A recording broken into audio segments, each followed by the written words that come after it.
Karibu tena katika Gashes Kaman TV, the tallest man in Black Africa. Sometimes I ask myself, who really advises William Samoei Ruto?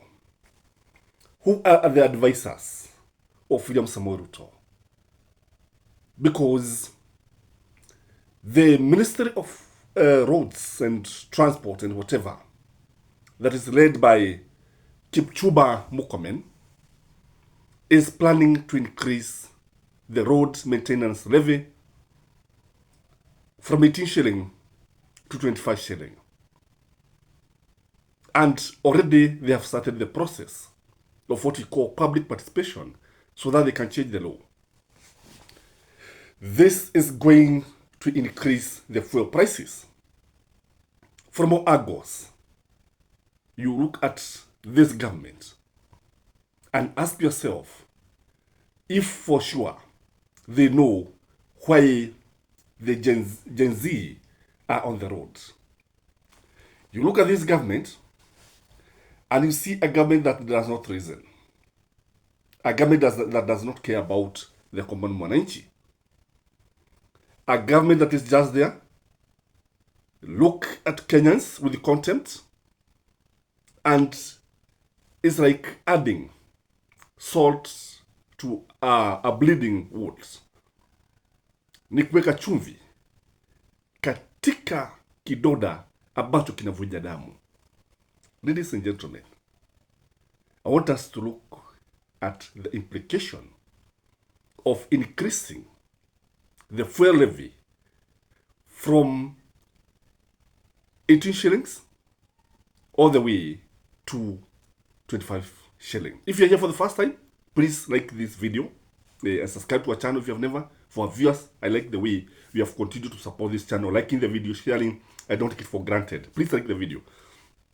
So, number one, William Samoei Ruto has put a catalyst that is going to quicken the reaction. William Samoei Ruto already knows that the youth are on the street. The youth are restless. What he has done, he has put petrol on this maandamano, and the youth are going to erupt and erupt and erupt. You know, I've always been telling William Samoei Ruto that sometimes it is good to listen to the crowd. Much as you may have what you believe in, it is good to listen to the crowd. It's good to listen to the people. The people are hurting. The economy is hurting. The country is bleeding. The nation is restless. Cracks have emerged on the walls of a nation, and the president should be able to see this. So increasing, already 18 shillings is even a lot of money. Because you realize that almost 90% of the price of fuel in Kenya goes to taxes. And when you look at the way they do with this money, zero. Because you see, if you take 25 shilling per liter of petrol, then if you calculate the amount of money the government is collecting or be collecting in terms of fuel road maintenance levy, then you agree with me, this government has a lot of money. And what do they do with the money? Zero. Nothing. Hakuna kitu wanafanya. Hizi pesa zinaishia katika mifuko ya baadhi ya watu ambao wapo katika hii serikali ya William Samoei Ruto. The Minister of Transport and the Minister of Energy is the weak link when it comes to collection of revenue in this country. There's a lot of theft, corruption going on in these two ministries.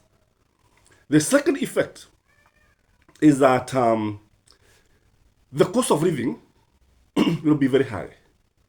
You increase fuel, you increase electricity, and you interfere with everything. Transport. Wale watu ambao wanatumia magari kusafiri kwenda kazini, what they are going to do, they'll leave the vehicles at home.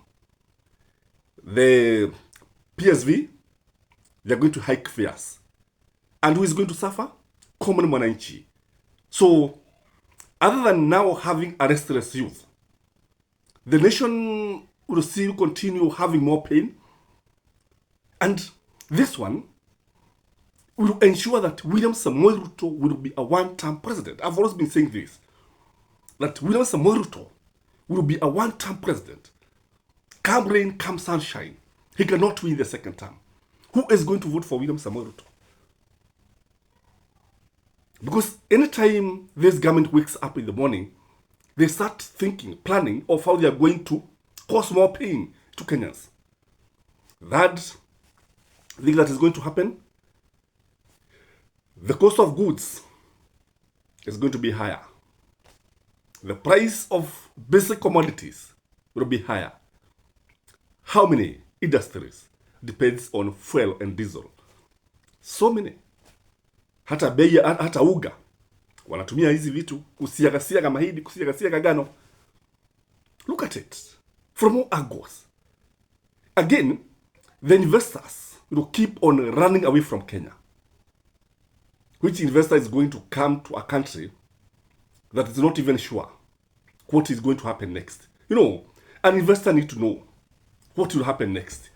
When you look at this country, you realize that we are headed to a situation where we are likely to have capital flight.